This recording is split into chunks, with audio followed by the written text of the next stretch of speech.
નમસ્કાર વિદ્યાર્થી મિત્રો, જેમ આપણે સ્ક્રીન પર જોઈ રહ્યા છો, ડૉક્ટર બાબા સાહેબ આંબેડકર ઓપન યુનિવર્સિટીનું જે હાલનું જે એક્ઝામ ચાલી રહી છે ઓગસ્ટ 2024ની, તેના માટે આપણે જે અત્યારે જે પેપર લેવાઈ રહ્યા છે એ પેપરો વિશે આપણે થોડીક જાણકારી મેળવીશું કે કેવી રીતના પેપર પૂછાય છે અને કેવી રીતે ડૉક્ટર બાબા સાહેબ આંબેડકર ઓપન યુનિવર્સિટીમાં એક્ઝામ લેવાય છે. આ પેપરોનો વિડીયો બનાવવાનો મુખ્ય ઉદ્દેશ એ છે કે ભવિષ્યમાં આવનારા સ્ટુડન્ટ્સ અને આ પેપરો મદદરૂપ બની શકે, જેથી એ લોકોને ખબર પડી શકે કે ડૉક્ટર બાબા સાહેબ આંબેડકર યુનિવર્સિટીમાં કેવી રીતે એક્ઝામ લેવાય છે અને તેનો પેપરનો ફોર્મેટ કઈ પ્રકારનો હોય છે. તો ચાલો આપણે વિડીયો તરફ આગળ વધીએ. જેમ કે તમે સ્ક્રીન પર જોઈ રહ્યા છો, આ પેપર છે FYBAનું અને સબ્જેક્ટનું નામ છે ENVCOM-01. આ કમ્પલસરી સબ્જેક્ટ છે જેનું નામ છે માનવ પર્યાવરણ.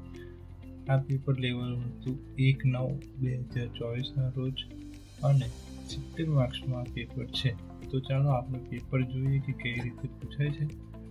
પેપરમાં જેમ તમે જોઈ શકો છો કે બધા લોંગ ક્વેશ્ચન પૂછાય છે અને છેલ્લા ક્વેશ્ચનમાં થોડીક ટૂંક નોંધો પૂછાય છે. અને પહેલો ક્વેશ્ચન છે, પર્યાવરણ એટલે શું?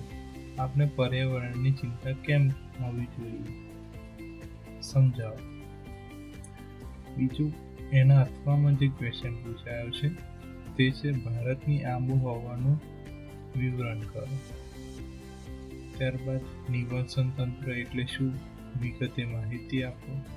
અને એના અથવામાં પૂછાયો છે વસ્તી પ્રક્ષેપણ સાથે વસ્તી વધારાની લાક્ષણિકતાઓ વિગતે વર્ણવો. અતિ સમૂહોયોજનની અસરો એ આપણે જણાવવાની છે. આધુનિક કૃષિની અસરો વિગતો જણાવો.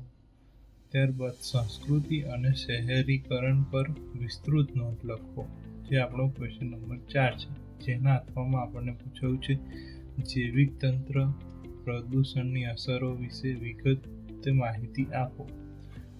ત્યારબાદ 5 ટૂંક નોંધો પૂછે છે, તેમાંથી કોઈ પણ 2 આપણે લખવાની છે.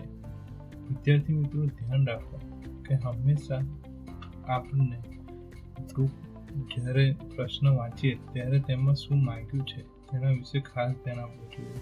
અહીં 7 માર્ક્સની કોઈ પણ 2 આપણને ટૂંક નોંધો લખવાની છે.